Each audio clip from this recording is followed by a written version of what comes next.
Welcome everybody for our September buyer user group. Now this says conversion part 2 because that's what we're going to focus on today. We're going to focus on providing some information about conversion as we move forward, transitioning to our new platform. I'm super excited to share with you kind of where we are in our progress. And for today's agenda, we're going to be giving you an update on where we are. Going to let Shane talk you through some important information that you're going to need to know and about our transition and where we are with that transition. And then we have our partners from CGI here today to provide you an additional demo so that you can continue to see how we are progressing in the development of this new platform that we're transitioning to. So keep in mind that we do have a designated time for our Q&A. We feel like it works best if you can try to maybe jot your question down and then use the Q&A feature when we get to that segment of today's session to be able to ask that question. So as we receive the questions, we can answer them live or we can type you an answer. And if for whatever reason you just can't hold on to that question in the moment, you just absolutely have to ask it, just feel free to use that Q&A feature to input your question, but understand that we will answer those during that segment. Today's session, I'm used to doing workshops. Today's session is going to run until 11:30. We do want to allow at least 30 minutes for dedicated Q&A so that we've extended the buyer user group meeting time frame. So let me go ahead and just share with you very quickly some things that are in the transition newsroom if you have not seen those. So I'm just going to go ahead and share my screen real quick and kind of override what we had from Shane, and I'll get him to put that back up in just a minute. But this is the transition newsroom.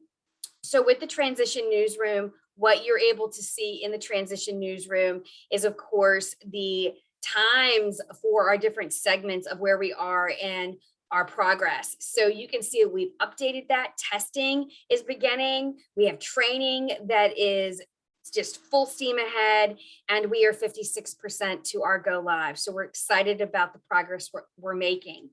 Our past user group meeting schedule, past user group meeting playbacks are here. Our future current user group meetings are scheduled, and the links for those are also scheduled right here. So if you need to register for the October or December, then you are welcome to use these links. If you have coworkers that need to register for future buyer user group meetings, they can use these links that are on the transition newsroom. You will also receive the invitation again through Constant Contact so that you can register that way. But hey, Kim, yes. Something happened with your share. I didn't know if it was just me, but it turned into like a weird blue line. It probably is. So let's just see. Can you see it now? No. All right. I don't know. Sorry to break in on you, but I thought it was me, and now I see the chat is going crazy with. Oh, I do see that too. All right. Yeah, people are having similar issues. So sorry to break in. Are you seeing it? No, thank you. I see your email now. Now?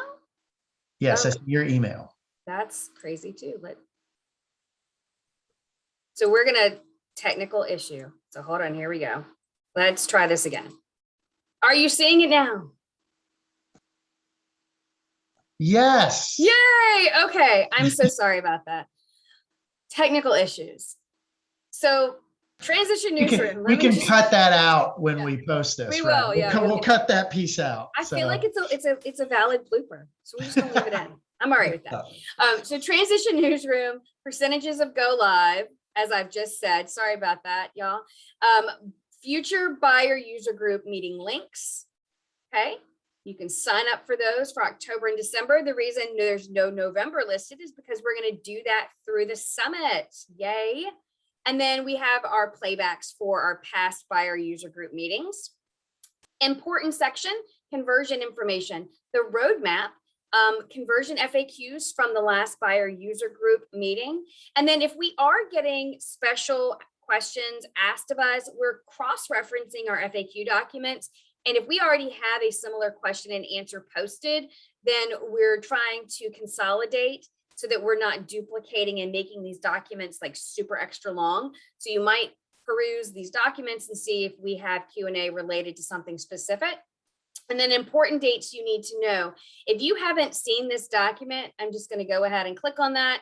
Important dates you need to know for system conversion. And this came out of the last buyer user group meeting. So this is a document that is going to summarize all that for you. And thank you for asking us to do that. We've created that specifically for you based on those asks from you. And then we do have a section for our suppliers. And right now there's just a small amount of frequently asked questions. And then as we get closer to developing some training specific for our suppliers and doing some communications that are specific to our different groups that might have contracts or punch outs, then we will make sure to keep you updated and also put the information here on the transition newsroom for our supplier community to be able to access. So that is going to allow me now to turn it over to Shane. So Shane, I'm going to turn it over to you. Go ahead and share that PowerPoint and we will keep on rolling through our information this morning. Great. And Kim, before you go on mute, you can see just. Yeah, you're good. You are all good. All right. Thank you so much. Good morning, everybody. Thank you for joining us again today. I am between, and also Lisa has a couple things to chat about with you this morning. Lisa and I are between you and a live demonstration, which much like if you were with us on the last user group meeting, I think that's the really cool stuff. So we will try to move as quickly as possible so we can get to the live demo piece. Real quick, this is the user group meeting, but I'm kind of calling this section conversion part 2 because we've got some updates and some things to share. Kim glanced on this, but our agenda for this part of the user group meeting today, I'm going to review those key dates with you again, provide a few clarifications and updates since we last met, and then Lisa's going to jump in and talk about user acceptance testing. So very excited to talk about that with you guys. So the key dates, this is also linked via the transition page where Kim just showed you a few minutes ago. So really a great segue into this section. October 15th, the ad hoc non-registered supplier is deactivated in the existing email. Also right around this time, working on it right now, I just threw it into the October 15th area, and we'll talk about this again in just a sec. But messaging within the various eVA modules, email, quick quote, sourcing, and contracting, will warn users of all these various dates and cutoffs and things that we're doing as we prepare for the conversion and cutover weekend. Okay, so we are doing some in-module messages, and I have a slide dedicated to that in just a sec. November 1st, electronic responses for sealed procurements disabled in sourcing and contracting. And quite honestly, it's beyond sealed procurements. We're just disabling electronic response in sourcing and contracting. That's a key point. If you look at the conversion roadmap, those of you that are quick quote users can really use quick quote almost up until the end of things, and we'll get to that in just a second before we convert and cut over. But again, electronic responses for procurements disabled in sourcing and contracting, November 1st. December 1st, VBO buyer disabled, no new solicitations or amendments. There is a minor change here, and we'll talk about this again in the clarifications slide in just a few slides. But bid tab award, no award can be posted. So you can do, so if you get a solicitation posted at the end of November, you can get those awards updated before we go to conversion and cutover weekend. So that is a change, and we appreciate your feedback on that. Also, December 1st, we would like you, to the best of your ability, to pause reference data updates. That includes addresses, accounting, workflow, users, et cetera, et cetera, et cetera. Now, we understand if in December you have a user leave your organization, well, certainly we're going to have to deactivate that user. We understand that. There's security, there's protocols. We also understand emergencies. I have to cut this order. I have to get this address in. I gotta. We get it. But in general, right around December 1st, we would really like those reference data updates to cease. It makes conversion for us a lot easier. The less changes we have, the more data we can prep and move as we go into that. And again, that's reference data. Didn't say transactions, but reference data. Moving on to some more key dates. December 15th, that is again about 15 days, 16 days before the cutover weekend. We'd really like you to finalize all your quick quotes and your VBO buyer solicitations. And quite honestly, I should have thrown it in there. If you have anything in sourcing and contracting that you need to finalize, really need you to finalize that by December 15th. That's the date we're shooting for. We'd really like to wrap up these open business opportunities to the best of our ability around December 15th. There's a little leeway, and that's why the December 15th date is there, but these are targets we're trying to shoot for. So that leads us into the next key date, December 31st. That's the conversion and cutover weekend. If you look at that on the calendar, I would imagine sometime on December 30th, probably 5 o'clock, somewhere in there, 5 p.m. that evening, we're going to take the environment and your legacy EVAs. That's it. Last time you're going to see it. We're going to spend that entire holiday weekend. Happy New Year's to all the staff and team that's going to be working on that. And we're going to work on that over the weekend and get things converted and cut over and get our production environment in the new platform stood up. And Monday, January 3rd, 2022, when you come in, you will be logging in to eVA, but you'll be seeing that new platform. eva.virginia.gov will stay the same. All of our hopes and dreams is that single sign-on will be working as well. So all you're going to need to do is sign in and you'll have a new environment to play with. So those are some key dates when you're talking about conversion and what's going to happen. And again, Kim just went to the website. These key dates are summarized for you on the transition website. If you want to dig in more to specific details, that is the conversion roadmap. If you have no idea what I'm talking about, we did a special buyer user group meeting on the 26th of August, where we went through the conversion roadmap. So jump on over to that one, watch that special user group meeting, and that'll give you some perspective on what I'm talking about today. All right, if you didn't get a chance to do that. Since we last met in August, a couple updates and clarifications. I touched on this, but again, it's worth repeating. VBO buyer, those of you that are VBO buyer users, no new postings or amendments. And again, the date is December 1st, but you will be able to update bid tabulation, award, no award status through the conversion cutover weekend. Okay, so it's worth repeating.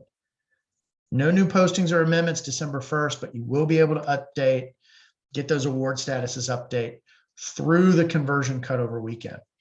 For those of you that use future procurements, quite honestly, it's a very, very small amount. Those are not going to be converted. They will still be publicly posted. We're not going to remove your public posting. But if for whatever reason something happened with that future procurement, you know, and you are going to move it forward to a solicitation, you're going to start that solicitation as a new solicitation in January in 2022. You can reference the old future procurement if you need to, because again, they will remain publicly posted, but we're not going to move those future procurements into the new system. Responses. So this is a biggie. Paper and electronic responses will not be converted. Paper responses, however, can be entered after November 1st, because remember, I told you we're going to cut off electronic responses, but we really need you to complete your evaluation and award process before the conversion cutover weekend, okay? If you've issued a solicitation, particularly, we're kind of really dealing with sourcing and contracting here, folks. So those of you that use VBO buyer, you can cut your ears off for a second. If you have a sourcing and contracting solicitation out there and it's open, and it's open through the conversion, for whatever reason, you had to issue one a little later in the game, we are going to convert those. But what we're asking you to do with the paper responses that you're getting, because remember, I've cut off electronic responses for you, we're asking you to hold those paper responses if you're not going to make an award decision before the cutover weekend. So just hold those responses. We will convert that in-process solicitation for you. Then when you come into the new system, you can enter your responses and get those responses into the new system. Okay. It's a very easy process to enter responses. I think easier than what you guys are doing now when you enter responses. And here's the other good news thing. Once the new system comes up, those of you that have adopted the electronic response process on January 3rd, that's all going to be back. You can start issuing those new solicitations, and you can start getting electronic responses again. But again, after November 1st, if you're going to do the award action in the existing eVA system, you can get those responses entered, get your award posted, get your award documentation out there, your contracts, all those things, get it finished. If you are not going to finish, you're not going to have enough time to evaluate an award before we cut over, hold those responses. We'll convert the solicitation for you. And then in the new system, you would enter those responses and complete your evaluation of the award. If you have any questions about that, just ask us and we'll work to clarify that. And again, remember what we talked about earlier. This section here is really specific to sourcing and contracting. You guys can pretty much use quick quote right up until the bitter end, keeping in mind we're not doing any conversion of any quick quotes. Quick quote is going to exist in the new environment when we cut over, but it's really a different module, a different tool. So we want you to wrap up all your quick quotes in the existing system before the cutover weekend. And then when you come into the new system, we'll have quick quote there for you, and you can start those new ones, and off you go, electronic responses in the whole 9 yards. Ad hoc non-registered vendors. You'll notice I still have the October 15th date in the key dates. We are exploring this new platform we're going to, has a lot of very interesting options. John Kapler, who's with us today from CGI, is going to be doing some great demonstrations for you here in just a few moments. And the ad hoc non-registered vendor process, how you get a vendor in the system, is so much different. It's so much easier. I'm really excited to have John show you that. And we're still figuring out how we're going to do that. The big thing for us is converting our existing non-registered vendors into the new system. It's next to near impossible to do. All right. So that's why we're really trying to be firm about trying to stop those non-registered vendor orders as early as possible, because it makes conversion extremely difficult, because the way we're architected now, and the non-registered vendors are just often la la land. They don't have a good vendor profile. There's nothing to point them to when we convert. So we're going to have some further discussion on that. I promise you, we're taking that very seriously, and we're having a lot of discussions both internally here at DGS and DPS and with CGI to get that process figured out for you guys. So additional guidance coming on that. Moving on to some communications. I touched on some of this stuff, but I want to just kind of hit on communications. Like, well, man, Shane, you're throwing dates at me. You've got things posted all over the transition website. Oh boy, it's a lot to take in. Well, we're going to continue to communicate with you about conversion. The eVA Transition Newsroom, Kim showed you that area, certainly an area you can go. Buyer user groups.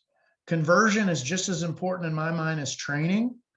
I need to teach you how to do things in the new system. I need to tell you where your data is going once we, cut over and convert, right? So we will continue to talk about conversion in buyer user group meetings. If you've logged into eVA recently, in the existing platform, there is a way to get notices right there in the buyer portal. It looks like a little envelope. It has a little number by it, just like you'd see on like your iPhone or when you get a notice on your phone. Click on that, there'll be buyer portal notices coming. In module messages, quick quote, email, sourcing and contracting. There's going to be some messaging there to say, hey, this is happening on this date. This is coming up. These are things you need to be concerned about. All right. And it'll be baked right into the modules so that you have some information there. And then we will be doing targeted direct outreach to end users. If we notice something's happening, we can, all the data's there. It's very transparent. If we've got something and we're feeling uncomfortable about the dates, or a particular transaction or procurement has drifted where, oh my gosh, it's looking like it could be impacted, we can see that through our data and target those users directly to say, whoa, you need to take into consideration that this might be going away, or you need to wrap up your solicitation or procurement before we cut over, and reminders and things like that. So a lot of ways that we're going to be communicating with you to try to make everyone aware of what's going on. So absolutely. Hope that was helpful, and just wanted to get you a little bit of clarification, focusing on those dates. And I promise you the discussion is going to continue around conversion. With that, I would like to shift over to Lisa Kirby. Lisa is going to walk us through some user acceptance testing. So let me bring Lisa on. Good morning, Lisa. Morning, Shane. And she's going to talk some testing with you guys. So again, great to have everybody this morning. And Lisa, take it away. Yep. So good morning, everyone. Thanks for joining us. I'm sure, like many of you all, are excited and eager to get your hands on the new solution that we'll be offering, to start playing with it and learning it and seeing what it's going to do, and experiencing for yourselves all of the new functionality that we're excited to offer you all with this new tool set. So we are currently prepping right now for testing, and we really need you all and would like for you all to join us with the testing experience that we have. And not only will this help you as far as learning and training, learning the system and figuring out before we go live how you're going to do some different transactions, just to supplement that training that will start in November. This is also important for us, because one of the things that we're challenged with is to find all of those bugs that are hidden in all of those nooks and crannies before we go live. And there's a couple of ways you can do that when you are testing software. And we kind of have broken it out into 3 buckets, or 3 different groups that you could potentially help us and support us with the testing efforts. The first is those of you who may have experience testing software. A lot of that is some script-based testing, where we know of some areas that we are challenging and we want to try and break it a specific way. Most of that testing will be focused around our functional scripted testing for purchase order, sourcing, and contract area, where we'll ask you all to maybe participate with creating and following some steps to see if the end result is what we expect. The next bucket of people, you may have already had some outreach from resources over at DGS, our ISS team, is those of you who have interface and integration experts, your technical developers and programmers that support your agency's interface and integration. We will need you all to also help with testing, embedding those areas of our tool set, as well as our authentication engine, our federal identity management. Everyone who enjoys clicking COV or your college or university's name, and then just not even, I couldn't even tell you what my eVA password is, we'll need your help to test that as well. And then the third bucket that I'd like to, that we'll be offering up to everyone, is just everyday users. So if you have an interest in supporting us with testing, then we want to open up this environment for you all. We're calling it exploratory testing. So you wouldn't really be given any type of formal guidance. We would open up the environment for you, and you would be able to go in and take that production, the current eVA system. If you're creating a requisition or you're issuing a solicitation, you would be able to take that transaction and recreate it in the test environment, just to see how it's going to work. And again, that's a really great opportunity to supplement the training that we'll be offering to end users. Get your hands in it too, so you can feel maybe a little bit more comfortable before you get in. But for how that helps the entire eVA ecosystem, if you think about it, this whole group here, the best way that we can really figure out how to break a software is for you to come in and put in transactions and not follow steps. Because I can tell you that 90% of our users are not pulling up a user guide and going through and following every step exactly. You're coming in and you, just like you're at Amazon, you're just looking at the screen and trying to push those through. So I'm really excited to open this up to our end user community. And Shane, if you can go ahead to the next slide for me, please. So how you will how can you participate, or how can you let us know and join us in this testing experience? We're going to be having a survey link in the buyer portal where it will allow you to just answer some basic questions for us, because we do have a lot of needs and users that use our tool system. And we want to make sure that we put you in a test area and set you up appropriately to meet what it is that you want to try and test for your organization. Those of you who are requisitioners and have no interest in testing sourcing, then we want to make sure that we set you up accordingly. And also we want to make sure that we're testing across browsers, because we know that many of you have different browsers that your organization can use too. And that's something with the current eVA system that we know has been a challenge. So we want to find those opportunities where we can really pivot and point people to help get us feedback so we can find out what we can before we even go live. You'll have that link in the portal. We do ask that you get your supervisor, work with your procurement team to make sure everybody's on board with that. We don't want this to take away from your current responsibilities. So as a good steward, just make sure you go through the appropriate channels at your organization to make sure everybody is okay with you coming in and participating with some of that exploratory testing. There is an opportunity in the survey where if you as a procurement director or a leader at your organization for testing, integration, interface, if you want to nominate or identify specific people, you can also do that too.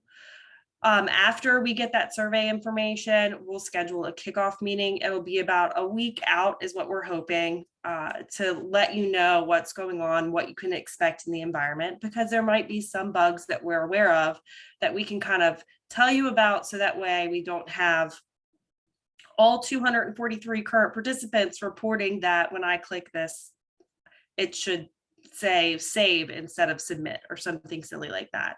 But we want to make sure this is effective for you all, as well as our team who's going to be testing. And when I say our team, it's all of DPS is going to be participating with testing the software. You will get your UAT access, and then I'm asking also for you in your preparation to set aside some time. So if you will be joining us for testing, maybe put an hour or two on your calendar or something, whatever works for you and your organization, to be able to set aside that time to go in and play and test and see what you can find for us.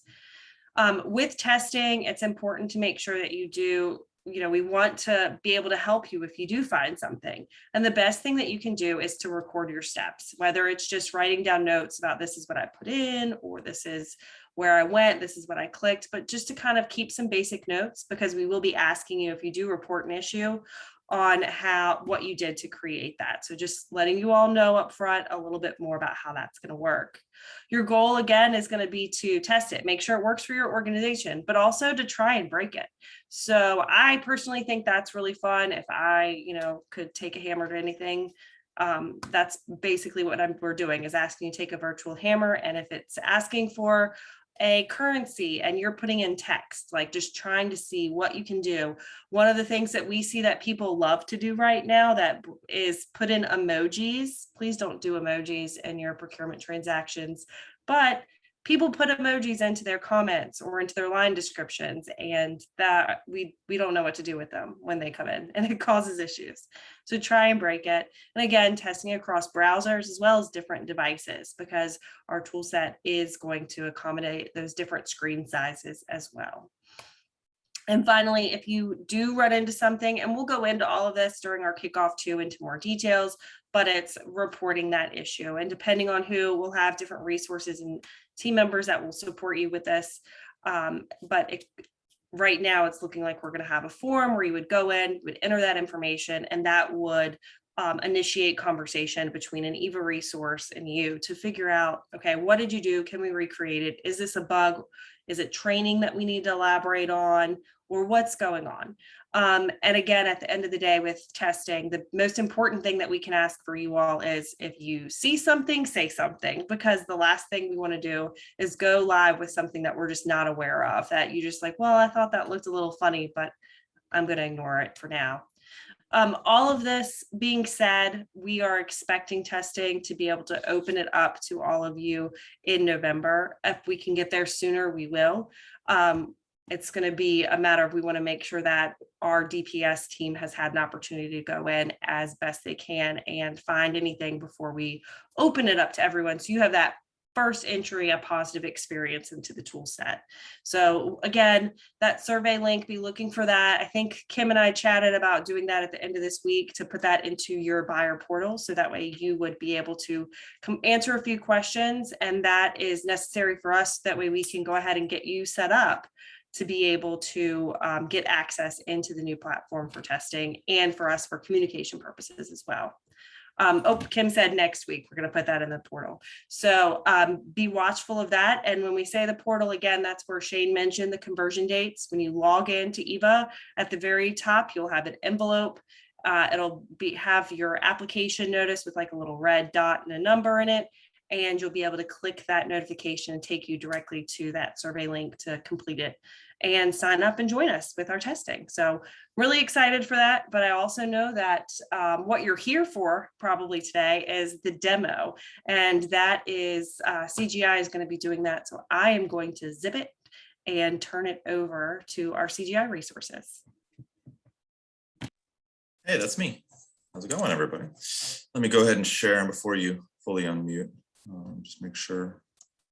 And thank you, John, for doing the demo for our users too, because I know Sure. everyone, if you haven't met John Kapler, he is an amazing resource at CGI and we're in good hands. Yeah, hopefully. I'm sure I've met a lot of you actually that are here today. So everybody can see everything. Yes, no, I hope. Need to clear out some. Yeah, you're good, John. Awesome.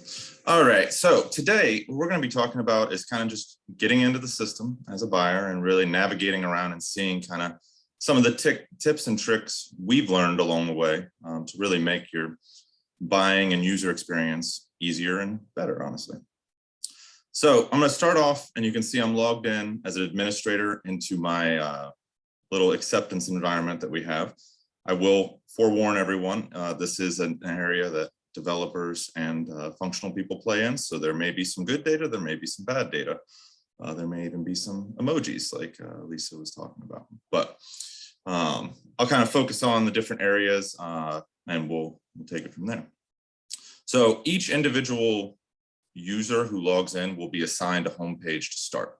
Now this will differ based on whether you're a buyer, an approver, if you're handling solicitations, contract manager, you'll have a different homepage when you come in the first time you hit this. Now, the goal is to have very informative areas that you can navigate to and see things that you really want to see and get to. So for instance, I'm under the administration homepage, which is probably a little closer to a buyer homepage, if I'm honest. But you can see here, we have a few little portlets, is what I always call them, but little nodules that you can check. We have a my to do, which will show anything that requires my approval. Very easily, you can see just the first few that pop up, or if you need to go see all, you can very easily just click and see all of the things that you have to approve. You also get your buyer summary, which will show all your requisitions, orders, a pretty neat little thing that I noticed earlier. If you have things in later, this is things that have not been received that you have expected to receive. So very easily you can see and navigate to an area to say, okay, well, maybe we need to see what's going on with those orders. As well as quick access to really everything that you've worked on within the system. We have our little chat feature on here on the right as well. And we have a start of what I'd like to call a catalog homepage.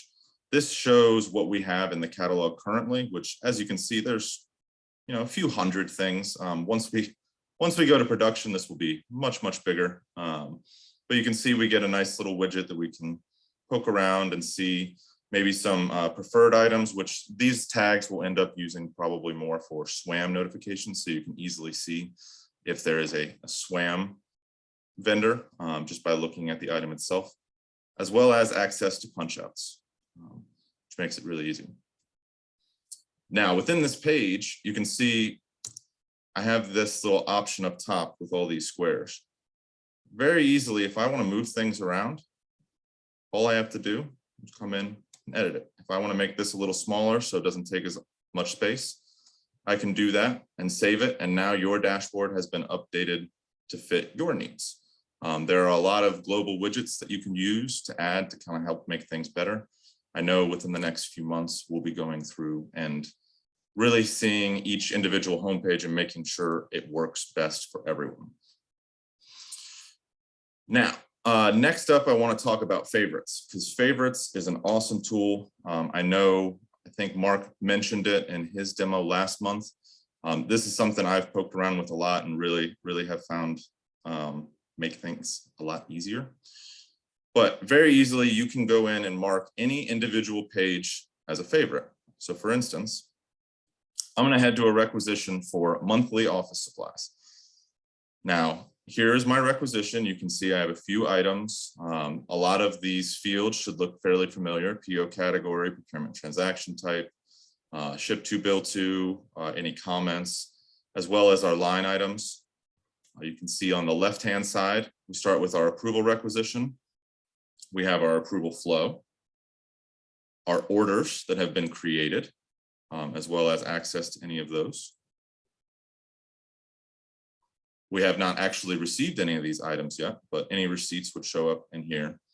And then if there was a P card that was used on this purchase, it would show up on here as well. So I'm gonna head back to the normal requisition, because the main part of showing you guys this is we're trying to make everything a little bit easier. And today I know a lot of you buy a lot of similar things. So instead of starting from scratch, you can come into a requisition that maybe you favorited, go into other actions and click duplicate. Right away, you start going through and you can create a whole brand new requisition with all the values that you see down here. That's just a quick tip to get in, get moving, and really start using the system as effectively as you can. But I also want to show you guys a situation where maybe you don't know what you want and you have to shop around. So in that case, up in the top menu, you can see we have a shop, search products. This will take us to the catalog homepage, which will show mandatory source contracts, any contract items, punch outs, and kind of a high level for all of the catalogs. Now you can see this really only shows or has availability for maybe 10 items. So there's really not going to be a huge amount shown here. But again, I'm going to go to my favorites. I like buying pencils. And if anyone's ever worked with me in the past, they know that's my example for pretty much every demo I do. You can see very easily it popped in to a previous search that I had saved for pencil. Just as easily, I could have actually typed pencil, and you can see it's trying to autofill, which really helps kind of get to what you need faster. If I search, you can see I get a good amount of information. So unfortunately, our commodity codes are a little weird, but that's all right. We have our two suppliers, as well as our pricing and how long the contract that it's on is valid for. If I want to go see this contract, I can very easily pop in and it will show me the contract details for that particular item. Now, again, because this is a test environment and we have a lot of things going on, these will generally be charts that show how things are going. You see, we have a few quick options to get into requisitions, purchase orders, items. This is all within your scope. So when you come to this page, you see what you have the ability to see within your organization.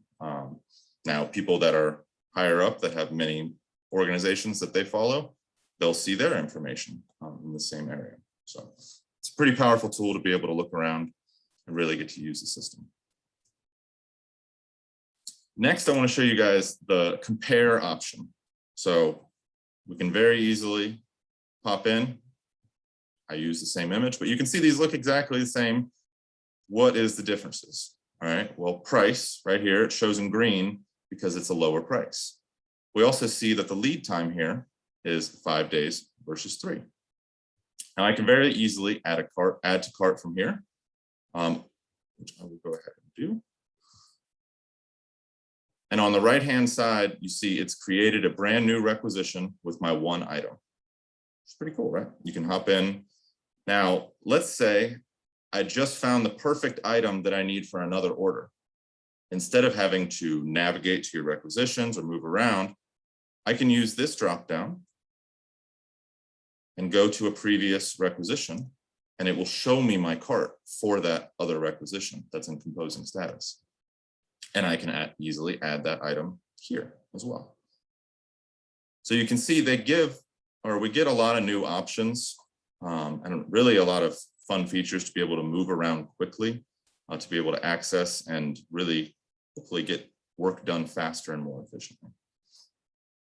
So I'm going to go ahead and check out here. I could also click this little cart in the top right, which you can see has a number 1 because that's how many items I have in there. And you'll see it takes me to my requisition. Now I have a few required fields that I need to fill out, which again, I'm sure most of you are familiar with. So we'll go ahead and do non-technology. And you can see I have my item.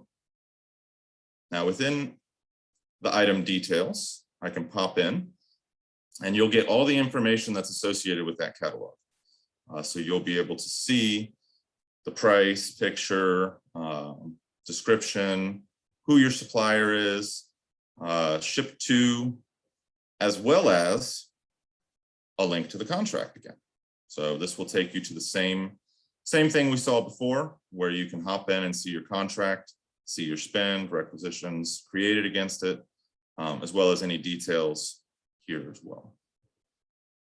Additionally, we have an item cross-reference field and an additional details field if you have a contract that you are tracking in your own way that you want to handle separately, but still want it to be reported to data warehouse so you can create your reports based on that.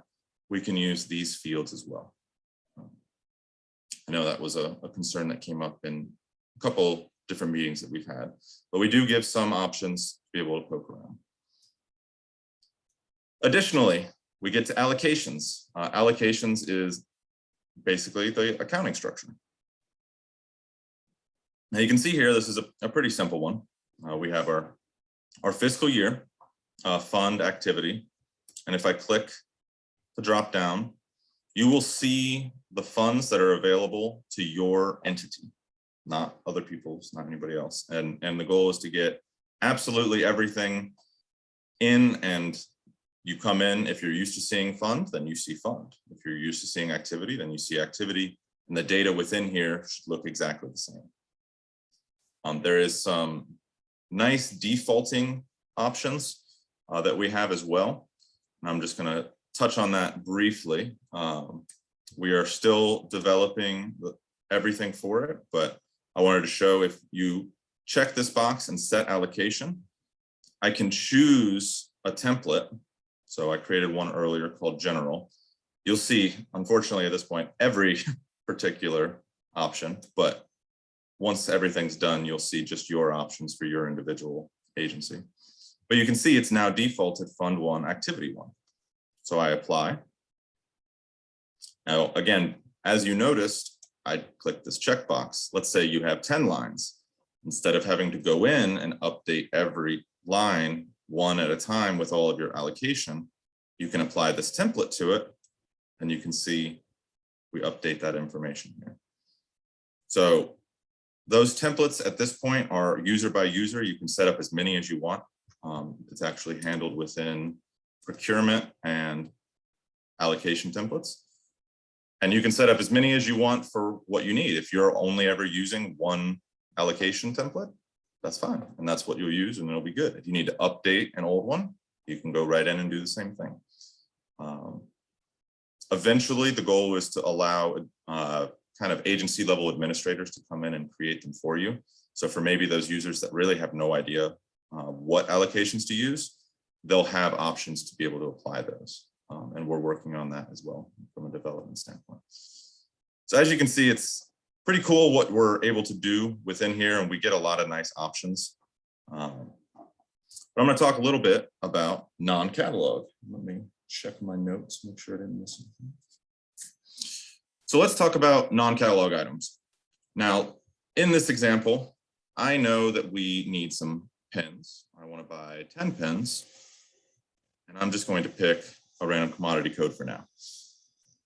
I know from a previous transaction that I can buy pens for 90 cents each.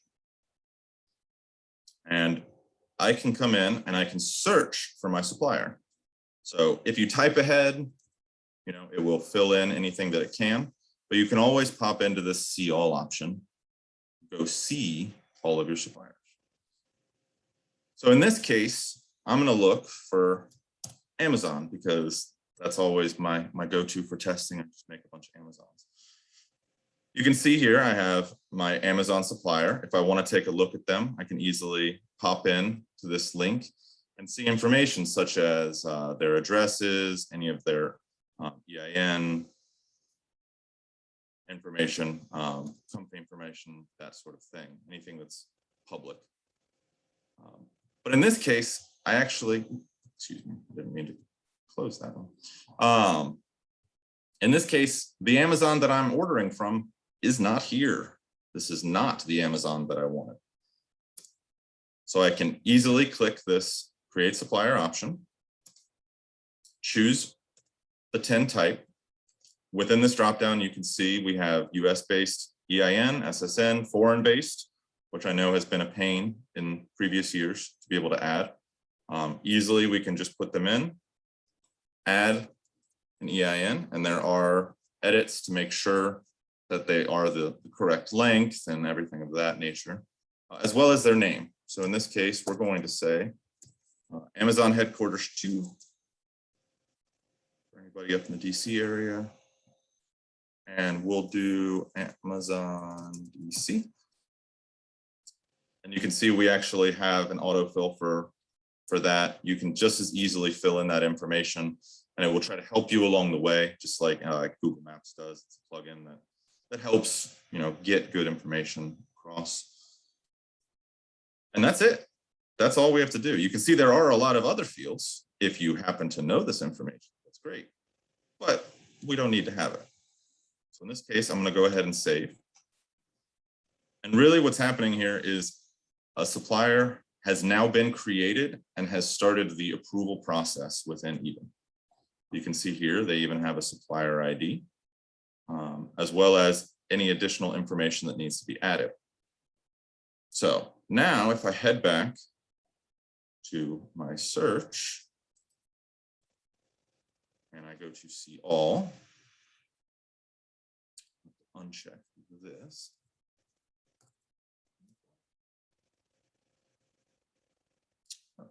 Where is it?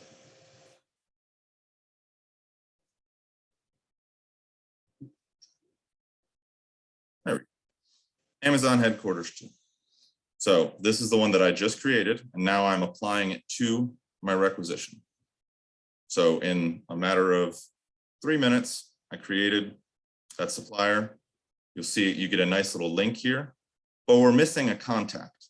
So this is really the ease within the system that we want to be able to start using more than we have today with just ad hoc orders. We want to create a connection with the supplier so that they can come and get their orders online, interact within the system, and really, once you've created this headquarters 2, allow other people to use that supplier as opposed to just continuously creating new suppliers over and over again. So in this case, you'll see I don't have any contacts. I don't have anybody to add. That's not a problem. I'll talk to that in a moment. But if I go ahead and save this, see, we get a few warnings. We have a non-catalog warning, which anytime you see this triangle, it's a non-blocking error. It means you can submit the requisition with no problem. We also have a non-approved supplier, which we know because we just created them. So I'll go ahead and close this out. And I want to talk a little bit about order delivery. So in this case, and I'll actually head back to a requisition that I've already completed. In this case, the system can't deliver an order to someone that they don't know, right? There's no way of connecting them between the two, but we can very easily do a couple different options. If I head to a previous order, you can see I have the options to print, where you can download a file and send it however that's needed. If you want to print, fax, print, email, whatever your preferred option is, that hasn't changed and that's still available to do. Additionally, within the supplier themselves, we can add a contact. Now, in this case, get rid of all my options again. All we need to do is add some basic contact information for name, email, really how can we get a hold of them to introduce them to the system so they can come in and start receiving their orders. That's as easy as coming into your supplier, which you could do from the requisition as well, creating a contact, filling in the required fields so you can see first name, last name, email.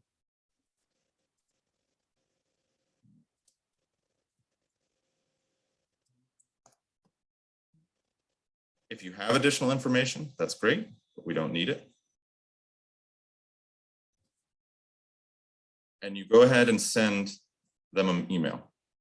System generates it all. It says, hey, dear, the name, you have now been granted access to eVA. Come join us, come log in and start receiving your orders.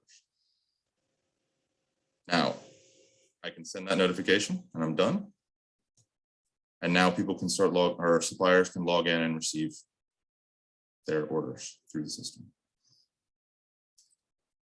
So from a high level, that's really what I kind of wanted to show you guys today, is just some of the ease in which you can move around within the system and really get in and start using things, hopefully in a much better way. And we're working diligently to try to figure out all the different tips and tricks to be able to share with you guys in training, as well as making sure the system works the way it needs to. So for what I can go into some more detail, Shane, or show some more things. I don't know if we want to leave time for Q&A, because I know we are right around 11. I think that you can go ahead and stop sharing, and we will come back and we will look at our Q&A. And if there's a request that we need to show something, we can definitely pivot and be able to do that as well. Oh, we haven't used pivot in so long. I know, pivot. I had to work that in. And I know you've been doing it. I did it too. Guys, if you have a question, they get buried in the chat, the one that says CHAT. There is one that says, there is an option that says Q&A. Please get it in there. Please enter your questions in the Q&A portion. Because even if we don't get to you today, or we don't get to your question, I promise we look at all of those. And we will follow up with you on that in the question part. So just want to reinforce that. Reinforced, definitely heard. And I just wanted to jump to one question really quickly, John. And I think that it came in, did you say the word ad hoc vendor instead of self-entered vendor? There was a question that came up towards the end of that demo. And of course, this is being recorded, so we can check. But our vernacular here and the rules that we've put into that conversion document about ad hoc vendors going away and that type of thing, I think John is just demoing that functionality, right? The ability to create a vendor, send them the invitation, and because they're not in eVA already. It's a quick way to get them that invitation, get them into the eVA system so that you can complete your order.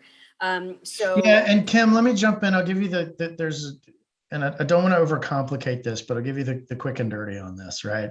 So right now in our existing platform, I'm talking existing eVA, you have the eMall or Ariba buyer, whatever you want to call it, where you're doing your requisitioning now.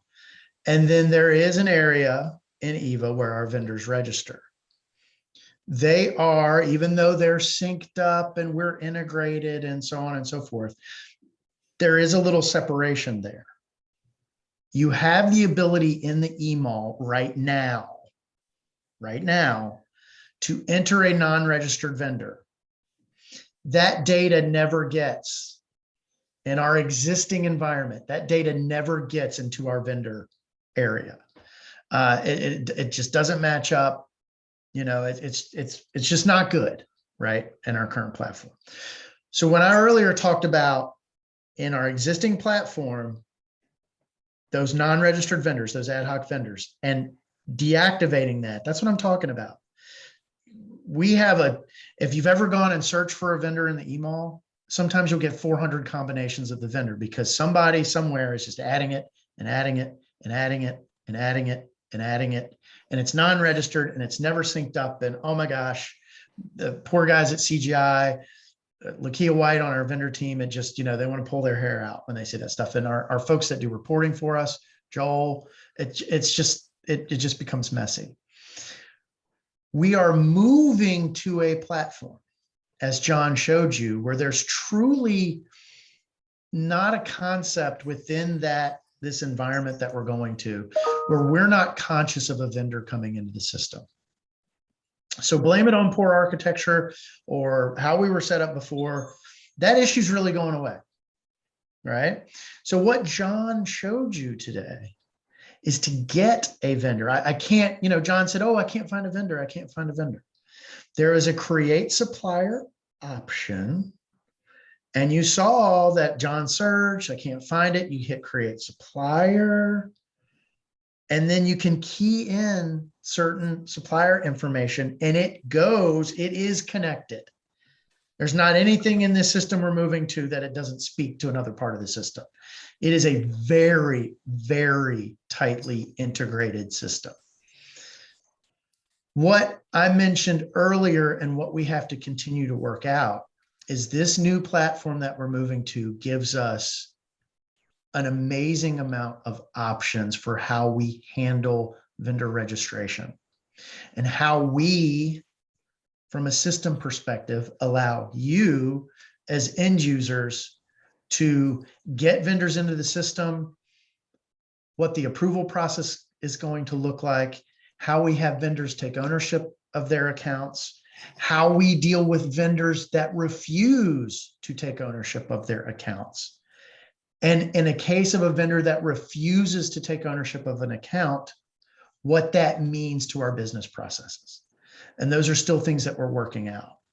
The improvement that we've made is that everything is connected and we will be very aware of vendor data coming into our system and where it is and how we track for things like duplicates and how we track for what condition the vendor is in, and then how that vendor is allowed to be used in the system, from sourcing to contract management to requisitioning and ordering, right?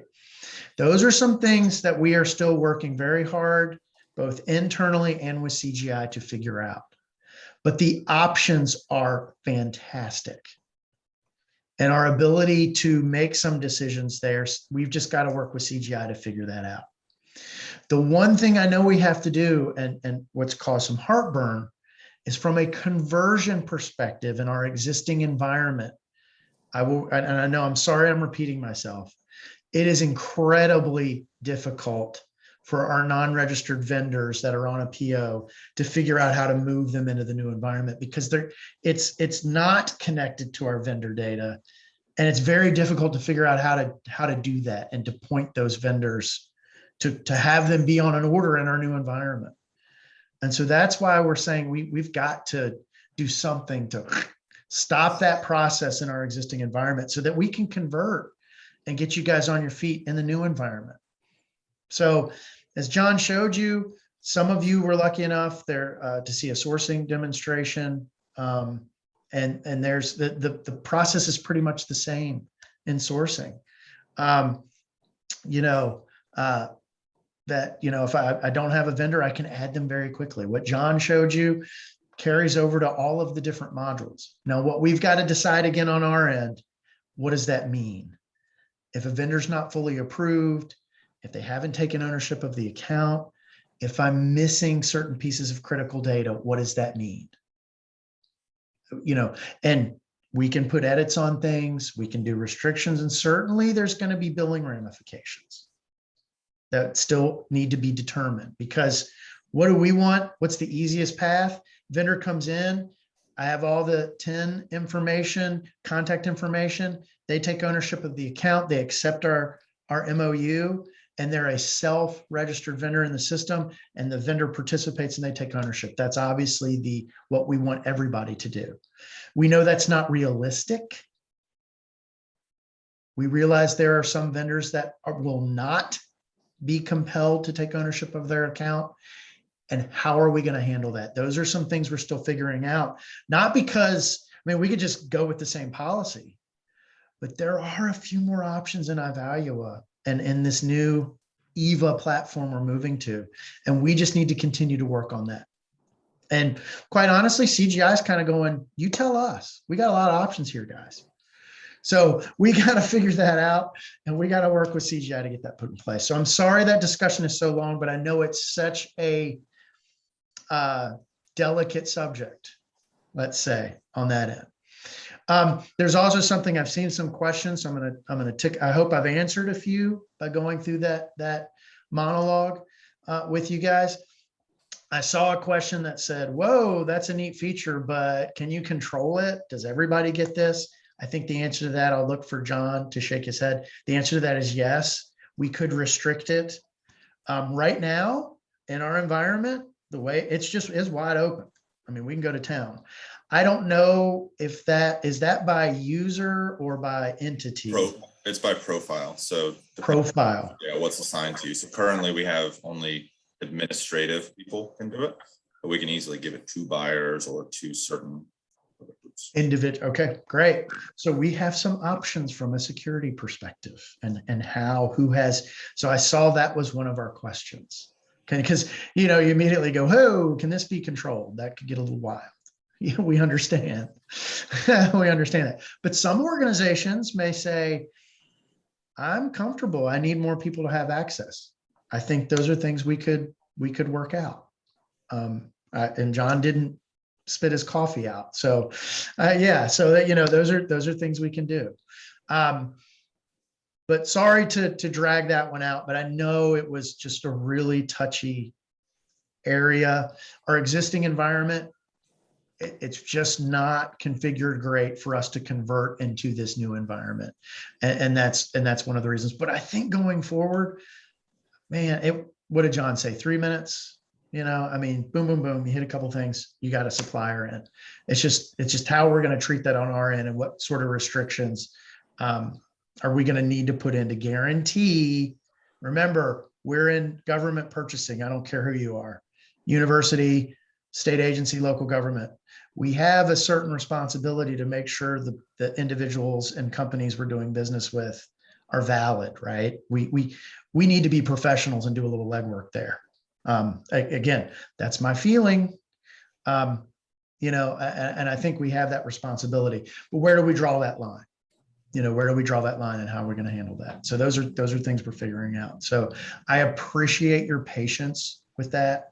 But I hope you saw from the functionality that it is smooth. You're not leaving the application to go enter vendors. If you have the privileges in your profile to add a supplier, boom. I just saw a chat come in. Will the system be identified as eVA? Absolutely. eVA doesn't go away. This is a program. Yeah, look at that. Look at that.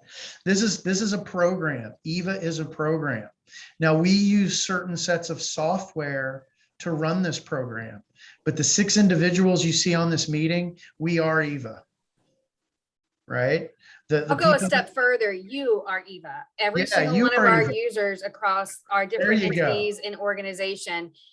This is just a platform. We're glowing up what we're doing. We're providing you. And I love all the comments that we've gotten in the chat. I'm going to kind of circle Shane back a little bit to some of this Q&A because we have about 20 minutes. It's okay. I'm going to keep you going, keep you on task, because I know that you reached out to me specifically and said, hey, I want to make sure I'm being heard and I want to answer some of these questions. So let's go ahead and start at the top. And there were 2 different questions that came in from 2 different individuals about saying, hey, is Shane saying no posting of solicitations after November 1st? When is the last date for posting solicitations? Is that November 1st? No. So again, just restate it one more time so everybody can hear it. And then I'm going to refer you back to the conversion FAQ as well as the important date document. So it's sourcing and contracting, right? Electronic responses. And I would just like to kind of, I don't know if Shane's going to jump in there, but Sorry, my kids are at home today because there's a holiday in Henrico. So I just heard them come flying back in the door downstairs. So I ran to shut my door. so what we'd like you all to do right now is wrap up those VBO buyer solicitations. And when we say wrap up, get those to an awarded state. If you have anything new that's coming in, we encourage you right now to start putting those into sourcing and contracting. You do not have to start receiving electronic bids, but we will be converting all of those open solicitations that are in sourcing and contracting. So that way you are able to successfully post those awards that may happen after the go live date. So that's why we are trying to move you all from VBO buyer now over into the sourcing and contracting application. And directly to answer, the November 1st date is all about response, electronic response. If you've got a business opportunity and you need to get it out, absolutely after November 1st, you can do that. Now, VBO buyer is a little bit different. We do have to do some cutoff because we're moving everybody to this new sourcing tool. By the way, if you're interested in what the new sourcing tool looks like, the user group from last month, if you haven't seen that video, Mark Orlando did a demonstration of some of the sourcing things. So if you want to pop over and watch that video from last month, so you can see some of the sourcing. I think Mark specifically did a quick quote, but sourcing looks pretty similar. Quick quote or advanced procurement, there's a lot of similarities between them. So just something to keep in mind. Let's keep rolling through these questions. So I see many cutoff dates. What's the final date to create a requisition and complete a purchase order? If you can get it, if pretty much for those of you that are doing your day-to-day purchasing and you directly mentioned requisition and purchase order, pretty much right up until the minute we take the environment away. Now you can go under the roadmap. You don't want to leave anything in composing, but if you got something in process and you can get it approved and ordered and you can do it, get it done. It's going to go out the door. It's going to get to your vendors. If you've got something submitted that's in process, that's going to move too. So you've got some good options there. I will say anything that's in composing, we can't move composing stuff. We don't know what's happening. So you want to get things submitted, but for you guys doing your day-to-day purchasing, pretty much right up until the last minute, you can keep those things going. And then are you unable to make an award in sourcing and contracting before 12/1? Will you be able to award it after the go live? So, if you started in one place, it carries over to the new platform and then you can award it in the new system. Correct? Absolutely. Right? Yep, We're so suggesting to the best of your ability, wrap up your open sourcing opportunities before December 31st, before that cutover weekend, to the best of your ability. We also understand, and you can see this on the roadmap, that you will have solicitations, business opportunities that remain open during the cutover period. We get you. We understand. Those will move. The one thing I'm asking you is if you can't get your responses entered and you can't get things awarded, my point this morning was hold those responses until after the conversion. And then in the new platform and I'm just going to say it, new eVA, because eVA's not going away. In the new eVA, then you load up your responses to your evaluation and award. Yep. And let me tell you guys, I think you're going to love the evaluation and award in the new eVA. It's awesome. You can do very simplified. You can do very complex. It's fantastic. And all this training's coming soon, guys.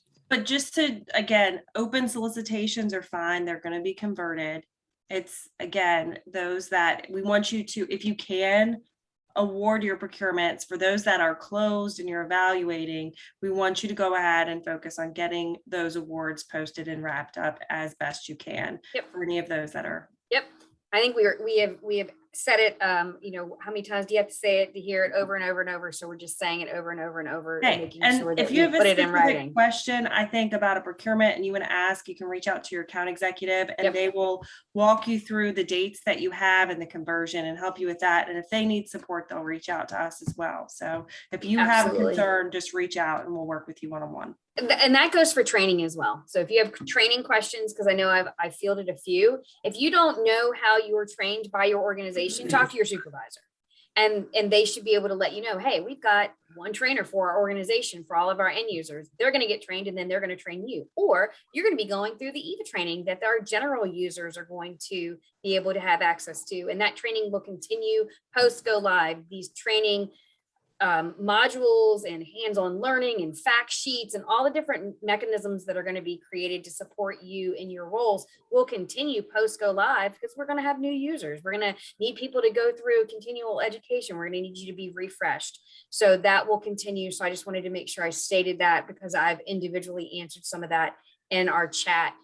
Keeping with our current questions, is there a homepage for a buyer that creates, approves, solicitations, awards, manages contracts, etc.? It can be created very easily, or you can just kind of make one yourself. So all the widgets will be available. And if you want to add all of that information to your individual homepage, you can do whatever you like. So what we want you to hear, Harry, is that it can be personalized, right? Your widgets can be personalized on your homepage as a buyer based on your role and what you have access to. Let me throw a little bit at that though. Starting out point, there is a common set of home pages we will deliver to people based on job roles. That is by design. So if people call customer care and are looking for things, don't know where things are, customer care is not fighting with people in, 10,000 or 40,000 users that have a different looking home page. So expect at the beginning to be a fairly standardized set based on what you're doing. And then over time, we will grow into customization, user personalization. And will the new procurement system allow VDC to accept P cards? That's not a limitation of the new platform to accept P cards. That's a VDC specific issue that they're still working through. So when VDC gets that all straightened out on their end with the acceptance of those P cards, the new platform absolutely supports it, as does the current platform. So hopefully that answers that for you. And I promise you VDC is aware of that and is working. Yeah. Will you be able to duplicate purchase orders from previous fiscal year? So John, that was kind of some of what you were showing when you were going through and you were selecting as maybe a favorite. And will requisition still have coding areas that can be completed? Yes. So when you duplicate anything, let's say it's from a previous fiscal year, as long as it's within the system, you can copy it. Now, there are edits if there is field data that has been deactivated or is no longer valid. The system will let you know and say, hey, you need to go update this. But it's as easy as just duplicating and moving forward. Yep, absolutely. So that answers kind of the next couple of questions about, will the price automatically update if you copy a previous order? If something is updated maybe from a catalog, it will update that, or will it copy it from the previous cost that was in it? It will copy it from the previous, and then you'll have to update it. So for using your example for the pencil purchase, does it mean that you can now order office supplies from non-mandatory sources? Okay, so I'm not even going to continue to read the rest of that. I'm going to tell you that that's a policy question, and it depends on the entity that you belong to. And you should go back to your account executive if you have policy specific questions. These system supports functionality, right? So there's lots of things that you might be allowed to do, but policy might tell you no. So we say this all the time. eVA, you guys are the procurement professionals. Right. eVA is a tool in your toolkit, but you guys have a lot of rules to follow, and eVA doesn't always keep you in bounds on the rules. That's why we have certification programs and manuals and policy guidance, and our friends in our procurement consulting and review group, our account executives, to help you with that. So those type of questions can absolutely, if you're struggling with that, be directed back to your account exec. All right, thank you.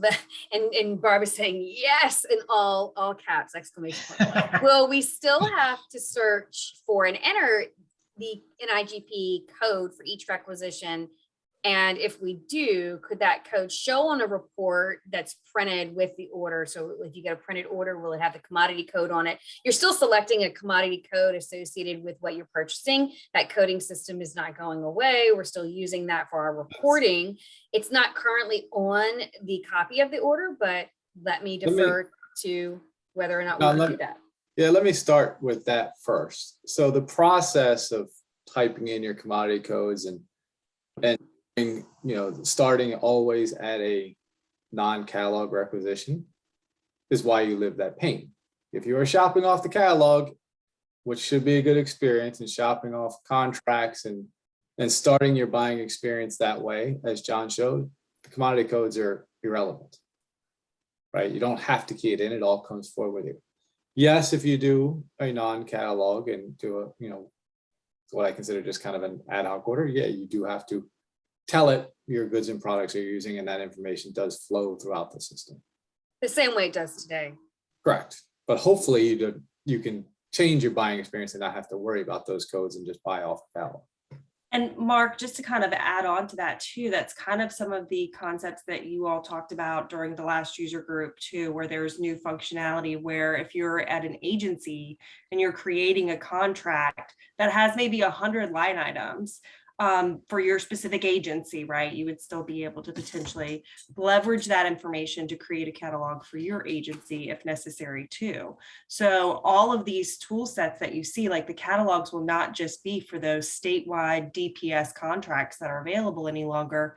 You'll be able to leverage those features for your agency as well to improve that shopping experience and reduce NIGP code entering for your end users too.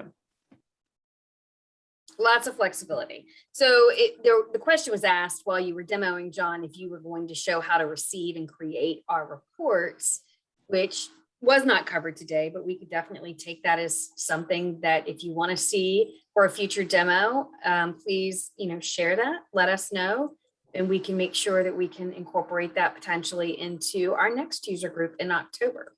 Great. And how do you ensure that you're not duplicating a supplier? I feel like we've answered this through the process that we have set up and what you demoed, but if you just want to kind of state it again. So good.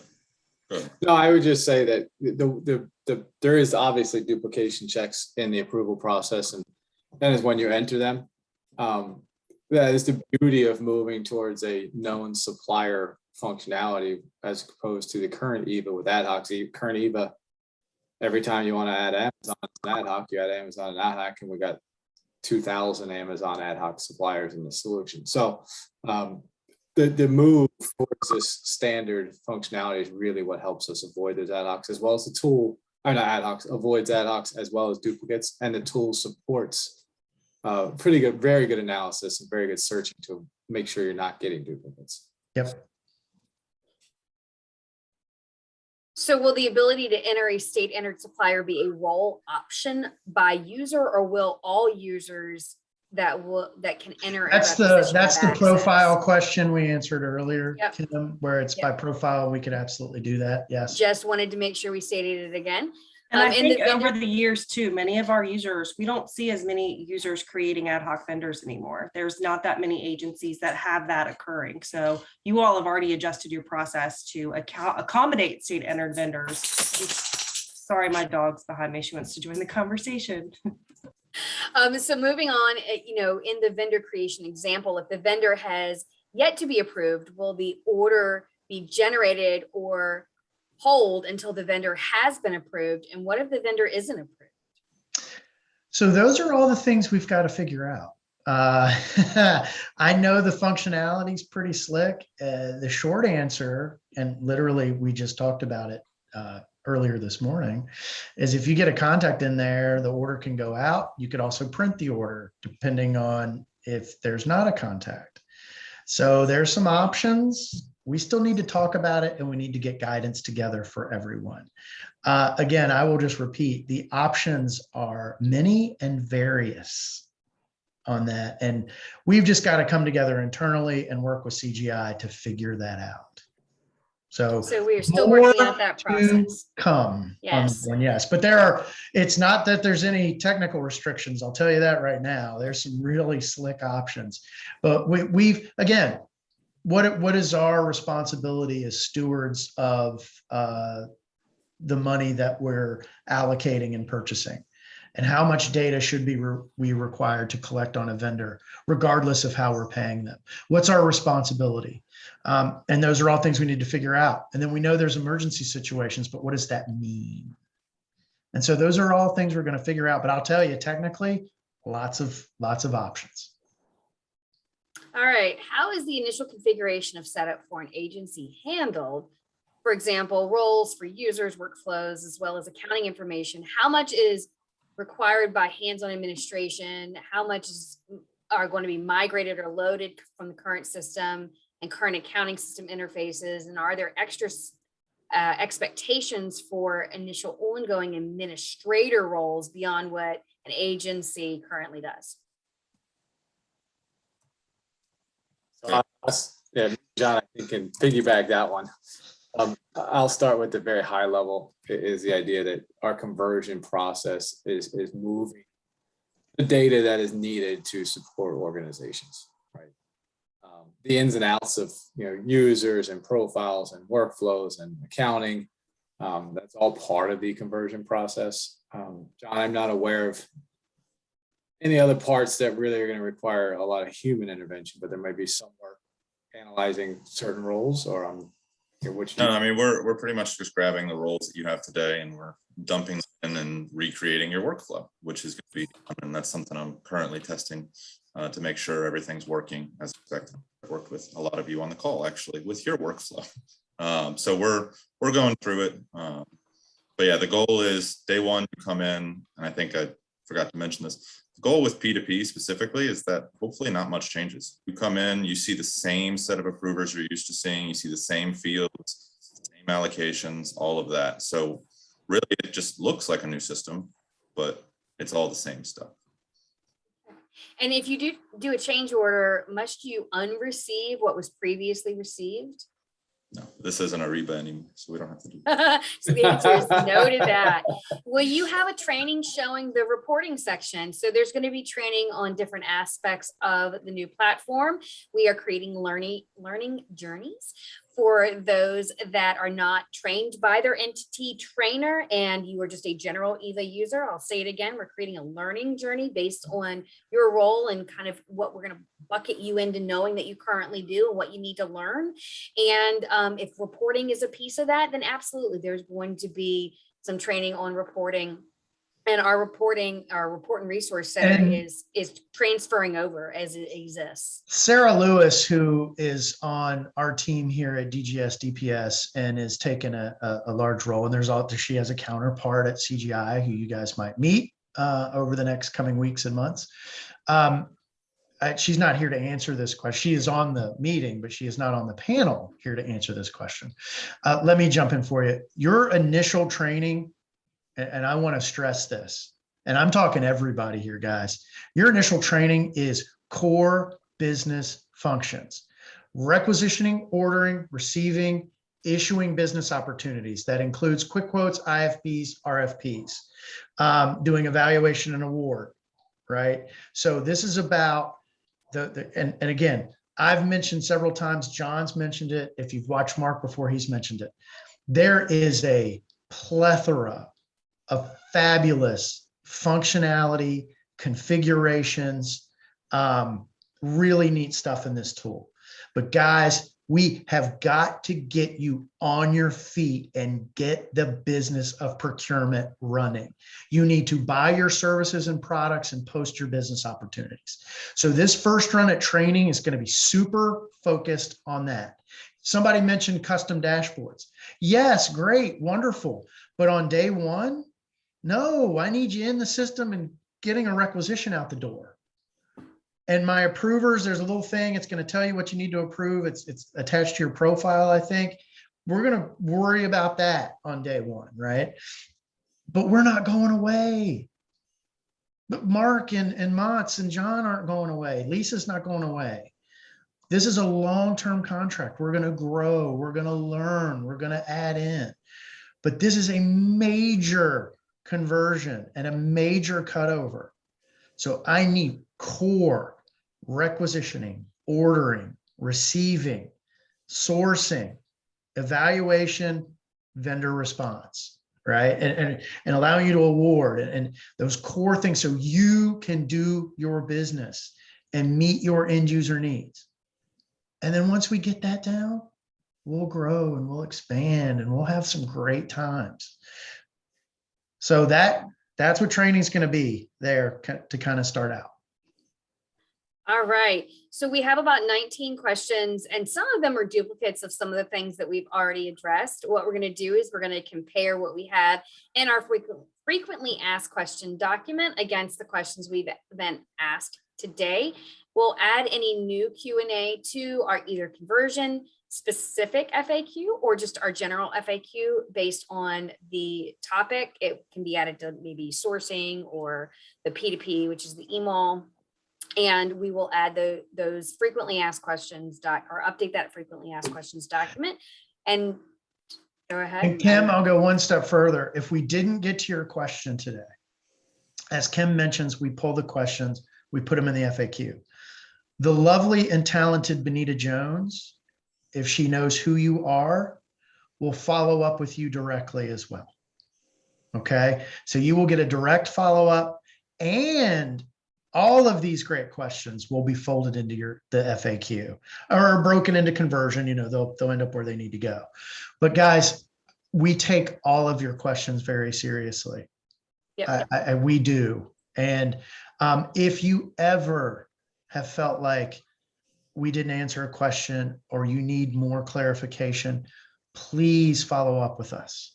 Please. Or your account executive. Yes, or your account executive. You know, yes. Eileen, I know you're asking specifically about Henrico County using sourcing and contracting. That is an excellent question. You know, that you can go to your supervisor. Your supervisor might have that answer for you, and you can go to your account executive that supports you, your local government account executive. So lean on your resources. If you need to call customer care and get a question to us that way, or using the transition newsroom to ask a question, we are definitely open to receiving those and making sure that if you haven't heard it, that you do hear it specifically related to your concerns and what you need information on. So with that being said, I'm going to go ahead and kind of wrap us up for this hour and a half segment of the September Buyer User Group. I just want to thank CGI for partnering with us today, showing the great demonstration. And let me say this, if you have not heard it before, this is not us training you. These are demos of functionality that you can expect and get excited about in the new platform. If you're new to the Buyer User Group, this isn't your training. We don't want you to come over here and feel like that John just showed you how to do something and you're supposed to watch it over and over again to learn. We've got training coming. All right, all different forms of resources to support you. Videos, hands-on learning, fact sheets, that's all being created. If you didn't hear us say it before, Train the Trainer is going to start. That's for trainers that train their end users. And then you general users, you're going to get your own training, and that's going to be available starting November into December and continuing after we go live. So hear it for like the 5th or 6th time. I hope you did. Thank you for joining us today. Thank you as always for participating and being engaged. Thank you for the positive comments. Thank you for continuing to challenge us to answer questions that maybe we haven't thought about in business cases and scenarios that affect you directly. And just thank you for hanging in there and being eVA, because you are all part of who eVA is and what makes this platform a success. So thank you very much. Have a good afternoon, and we will see you very soon. Bye.